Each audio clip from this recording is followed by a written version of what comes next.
কোন আত্মীয় স্বজনকে আপনারা প্রশ্রয় দিবেন না। আমরা সকল ষড়যন্ত্র মোকাবেলা করব। ছাত্র দলের অসংখ্য নেতা কর্মী যারা রক্ত দিয়েছে, সেই রক্তের উপর দাঁড়িয়ে এই বিএনপি সরকার প্রতিষ্ঠিত হয়েছে। বিগত 2023 সাল এবং 24 সালের মাত্র 6 মাসের ব্যবধানে আমরা বৃহৎ দুটি আন্দোলন মোকাবেলা করেছি।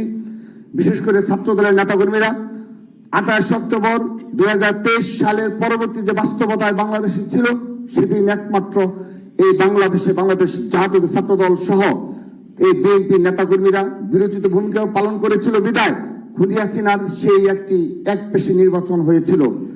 পরবর্তীতে জুলাই আগস্ট তার 6 মাস পরে 23 সালের 28 অক্টোবর 7 জানুয়ারি পর্যন্ত আন্দোলন এবং তার 2024 সালের সেই জুলাই আগস্ট গণঅভ্যুত্থানে যে সকল ছাত্র দলের অসংখ্য নেতা কর্মী যারা রক্ত দিয়েছে, সেই রক্তের উপর দাঁড়িয়ে এই বিএনপি সরকার প্রতিষ্ঠিত হয়েছে, সেইটা আমি সর্বশেষ অপ্রাসঙ্গিক হলে নিবেদন রাখছি।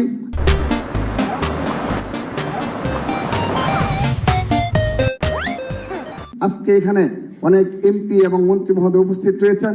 আপনারা এই দিনগুলোর কথা কখনো ভুলে যাবেন না। যারা ছাত্র দলের, যুব দল, স্বেচ্ছাসেবক দল, বিএনপি নির্যাতিত নেতা কর্মী রয়েছে, যারা বিগত 15.5 বছর শহীদ রাষ্ট্রপতি জিয়া রহমানের আদর্শকে বুকে ধারণ করে আপনাদের আগলে রেখেছিল, দেশনেত্রী বেগম খালেদা জিয়ার আপসীন রাজনীতিকে বুকে ধারণ করে আপনাদের আগলে রেখেছিল, আগামীতেও তারা যেন আপনাদের আগলে রাখে। কোন আত্মীয় স্বজনকে প্রশ্রয় দেবেন না। আবারও বলে যাচ্ছি, কোন আত্মীয় স্বজনকে আপনারা প্রশ্রয় দেবেন না।